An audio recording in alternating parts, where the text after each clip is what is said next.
Hello guys, അപ്പോൾ ഇന്ന് ഞങ്ങളുടെ മലമ്പുഴ ഐറ്റിയിൽ ഇലക്ഷനാണ് കേട്ടോ. ഇലക്ഷൻ ആയതുകൊണ്ട് തന്നെ അവിടെ ഞങ്ങൾക്ക് എല്ലാവർക്കും വോട്ടുണ്ട്. അപ്പം ഞങ്ങളെല്ലാവരും തന്നെ നേരത്തെ കാലത്ത് ഇവിടെ എത്തിയിട്ടുണ്ട് കേട്ടോ.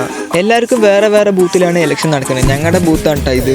അവിടെ വരി നിൽക്കുന്ന തിരക്ക് കാരണം ഞങ്ങളിപ്പോൾ ഇവിടെ കുറച്ച് നേരം വെയിറ്റ് ചെയ്യാം കേട്ടോ. തിരക്കൊക്കെ കഴിഞ്ഞിട്ട് മെല്ലെ കയറാം. ഗൈസ്, ബാഗൊന്നും എടുക്കാണ്ട് വന്നതുകൊണ്ട് തന്നെ എല്ലാവരും നല്ല വൈബിലാണ് കേട്ടോ. സോ ഇവിടെ ഇലക്ഷൻ എന്ന് പറഞ്ഞാൽ തന്നെ വേറെ വൈബാണ്. അങ്ങനെ ഇപ്പോൾ വോട്ട് ചെയ്യാനായിട്ട് ഇപ്പോൾ ഞങ്ങൾ ലൈനിൽ നിൽക്കുക കേട്ടോ. തിരക്ക് പോട്ടെ പറഞ്ഞാൽ തിരക്ക് കൂടുതലല്ലാണ്ട് കുറയുന്നില്ല. എന്താ ചെയ്യുക, വോട്ട് ചെയ്താൽ തന്നെ അറ്റൻഡൻസ് കിട്ടുള്ളൂ അത്ര.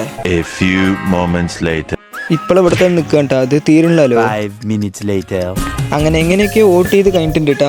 ഗൈസ്, വോട്ട് ചെയ്യുന്ന വീഡിയോ എടുക്കാൻ പറ്റില്ല കേട്ടോ. സോ അതും കൂടി എടുത്തിട്ടുണ്ടെങ്കിൽ ഇപ്പോൾ ഞാൻ ടി സി വാങ്ങിച്ചിട്ട് വീട്ടിൽ പോയിരുന്ന് വോട്ട് ചെയ്യുന്നുണ്ടാവും. ഒരാൾക്ക് 6 വോട്ടാണുള്ളത്. അങ്ങനെ ഞങ്ങൾ 6 വോട്ടും ചെയ്തിട്ട് ഇപ്പോൾ അവിടെ നിന്ന് ഇറങ്ങുക കേട്ടോ. കൂട്ടുകാരൻ്റെ വണ്ടിയിലാണ് ഇപ്പോൾ പോയിക്കൊണ്ടിരിക്കുന്നത്, അതും ത്രിബിൾസ്. വെറുതെ കയറി ഞാൻ ഇവനാണെങ്കിൽ മപ്പ് റൈഡർ. ഗൈസ് നോക്ക് എന്തൊരു പെടപടക്കുന്നതാ. എനിക്കാണെങ്കിൽ ഇവിടെ പേടിയായിട്ട് വയ്യ. ബസ്സിലാണെങ്കിൽ 5 രൂപ സീറ്റിങ് കൊടുത്ത് ഇപ്പോൾ ഈ വഴി കൂടെ പോയിക്കൊണ്ടിരിക്കേണ്ട ഞാനാണ് ഇപ്പോൾ ഈ വണ്ടി പോകുന്നത്. ഗൈസ് ഇതാ കണ്ട, കാല് വരെ റോട്ടിൽ ഇറങ്ങിയിട്ടാണ് പോകുന്നത്. ചെരുപ്പൊക്കെ തേയുന്നുണ്ട്. ഇവൻ്റെ വണ്ടിയിലാണെങ്കിൽ കാല് വെക്കാനുള്ള സാധനമേ ഇല്ല. ആരെങ്കിലും ഒന്ന് വണ്ടി നിറക്കി തന്നിരുന്നെങ്കിൽ. ഓ ഗൈസ്, പേടിയായിട്ട് വയ്യാട്ടാ. ഇപ്പോൾ ഇടുക്കി മണ്ടാണ് പോകുന്നത്. ഗൈസ് അപ്പോൾ ഇതിൽ കറക്റ്റായിട്ട് വീടെത്തി. അപ്പോൾ എന്തായാലും അടുത്ത വീഡിയോയിൽ കാണാട്ടോ. അപ്പോൾ എന്തായാലും സബ്സ്ക്രൈബ് ചെയ്തിട്ടുണ്ടെങ്കിൽ ഒന്ന് സബ്സ്ക്രൈബ് ചെയ്ത് വെച്ചോ. ഫോളോ ചെയ്തിട്ടുണ്ടെങ്കിൽ ഫോളോ ചെയ്ത് വെച്ചോ. ബൈ.